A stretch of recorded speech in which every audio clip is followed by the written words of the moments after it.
All right, for this week's business tip of the week, we're going to talk about the real cost of being your team's safety net. So I used to pride myself in my business on always being available for my team members.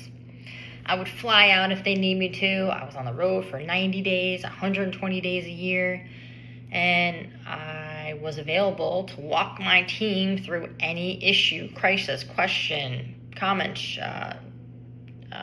challenges. And for years, I told myself that this was good leadership, that I was always the reliable one. I was a problem solver. I was the person who got things done when everyone else dropped the ball. But what I didn't realize was I wasn't being a good leader. I was being an expensive safety net.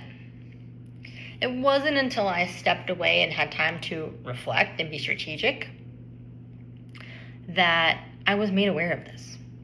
You know, when you're managing a portfolio like I was, 2,800 units, multiple properties, being indispensable isn't a badge of honor I should have been wearing. It was a liability to my company.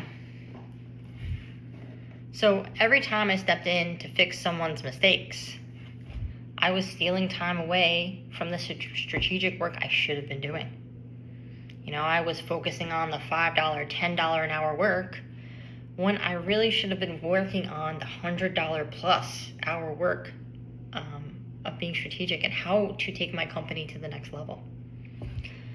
When I constantly rescued my team from the consequences of their actions or non-actions, I was disabling them. You know, they'll never learn how to properly handle an emergency situation or go find the answer to something, and I wasn't allowing them to grow. People grow when you set those clear expectations, you give them proper training, and you hold them accountable to the results. And the reason some business owners become a safety net wasn't because I loved working 80 plus hours per week. It was because I had the wrong people in the wrong roles doing the wrong things. So I've learned how to hire now. I have a 12-step process that I use now using AI to help me hire better. You know, my old solution was, I'm just going to do the job for them. And now I write a detailed job description with clear expectations and accountability measures and KPIs. Now, I used to be like, I'll make every decision myself. So now I've created decision-making frameworks, and I train people on how to do those frameworks. I also used to be available for every crisis, but I need to build the standard operating procedures and emergency protocols for how the team handles this situation. So delegation changes everything. And I've done a video before on delegation, but there's delegation and there's dumping tasks. So real delegation requires accountability and someone to understand what success in that role looks like. And you got to teach them what that success is and what it looks like for their role. And you got to hire for confidence, and you have to hire for an ownership mentality.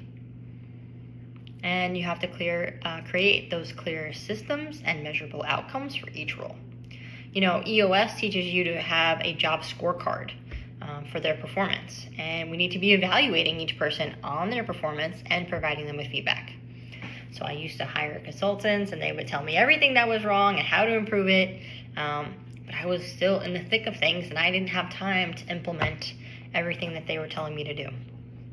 So now I've created my consulting business to actually get into the weeds with my clients and help them, you know, identify the stucks, the issues, and then actually create those systems and processes to help them take their businesses to the next level. Because I know as business owners, we're busy. You know, we don't have time to actually do the work. So if this is something you're interested in, I'm launching my new website pretty soon. Let me know, and I can help you identify, you know, some stucks or challenges or issues that I see and how to take your business to the next level. I'm doing a lot of work with AI right now that is pretty incredible. So I look forward to hearing from you. Have a good day, everybody.